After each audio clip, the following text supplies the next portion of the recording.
So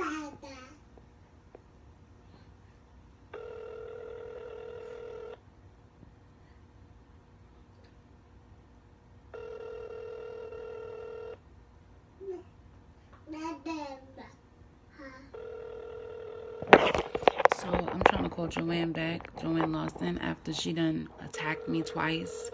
I was sitting up there and I was telling her, like how what's going on. I've been in 5 mental places. She's supposed to be the grandmother of me, and she This is Joanne Lawson. I'm not available. Leave a message, please.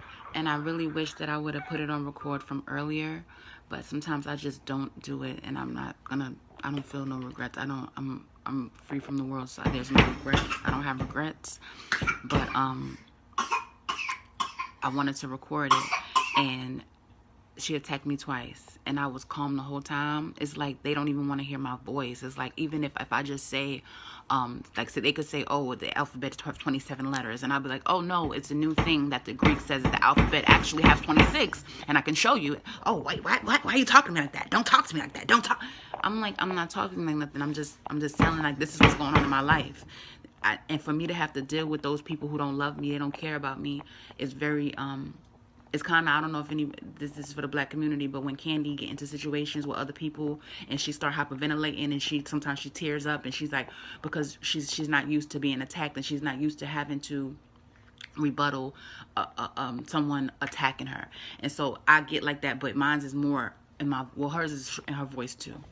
Hers is really shaky. Mine's is like that, but mine's is more of a me protecting myself, me trying to hold my composure, but also still remain respectful with the knowledge that I have. So it's the same thing, but hers is a little different because mine is because of my experiences and situations, my poverty that I've been in. Hers is a different type of thing, but it's the same feel for a person who understands that people get shaky when they have to deal with certain things. And I do agree that if something makes you shaky, you should stay away. But in my situation, I don't have a choice.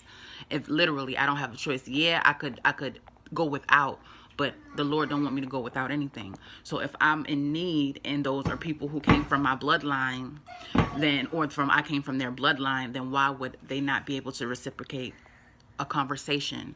Then she says she don't want to have no conversation with me besides a general conversation.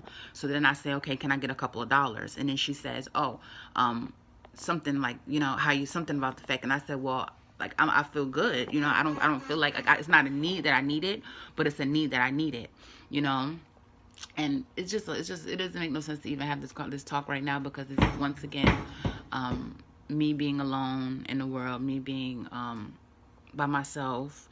I could call someone and try to vent and they shut me down. They don't want to hear nothing I have to say. I swear to God, they don't want to hear nothing I have to say unless it has to do with something that has nothing to do with what I've gone through or what I need. They don't want to hear what I've been through. They don't hear what I need. They just want to hear, oh, how was your day? Good. Oh, okay. What you doing today? If it has to do with what I need or something, they don't want to hear it. Just make up something and say that I don't know, I'm going to go to the store today. Okay, we'll talk to you later. They just want to live on something like that. Not like, dang, I'm going through a lot. I got to clean up. I'm still dealing with these emotional traumas from going through the mental stuff that I went through. Then I just had a child. I don't have no support. I'm a single mom. I'm on, I don't have any like really good income coming in. Like my car needs some things, little updates and stuff done, like real life stories. They don't want to hear about that. They just want to hear about, oh, okay, so you going to the store today? Okay, well, talk to you later. Or how's everything going? Good. Okay, well, that's good. The Lord above. They want to put everything. Oh, the Lord high and favored. The Lord above. Lord above. I sit up there and said I'm on top of the world, and she said, oh, and with no money? And I said, yeah, with no money.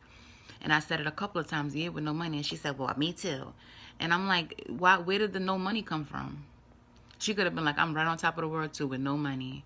I mean, all kinds of conversations could be had. And then I'm like, she's a lady in authority trying to, and she done destroyed that Lakeview whole thing and turned it into something that people are not going to really pay attention to because they all need help and they're suffering. So they're going to look at it as a good thing.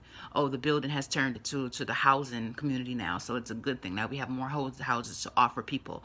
That's bullshit because they have more than enough houses in New York City to offer people.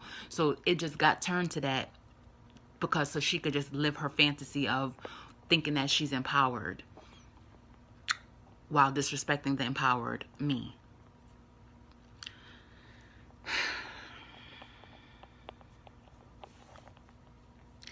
They are all homosexuals and lesbians.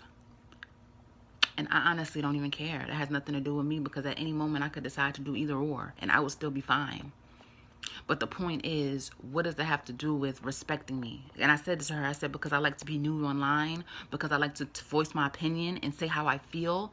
You guys don't like me. You guys don't want to hear nothing I have to say. Since I was 22 years old, I would post up like this with my little belly showing, or my big belly showing, and it's a problem. That's not a problem for me. I'm not showing my vagina or my ass, you know what I'm saying? So, and then even if I would put on clothes or skirt or certain things, it's like, oh, why are you showing your arms? Oh, why are you showing your face? Oh, why are you showing your neck? Because I'm sexy? Like, come on, don't do that. Like I just, and there's nothing that I could do. And this is why, and I said to her on the phone, I said, so y'all want me to kill myself? I said it three times. You prefer me not to get this out. You prefer me to just kill myself than for me to speak to someone and get this out. And then not even to a doctor, because a doctor don't know me.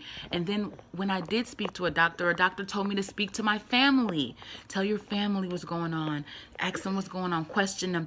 And they never want to answer. I'm like, my doctor just got off the phone with me and they told me to ask some questions so that I could heal myself. And I'm asking questions and no one's like, I don't give a fuck what your doctor say. We not answering nothing. How can I get help? Help that I don't even need.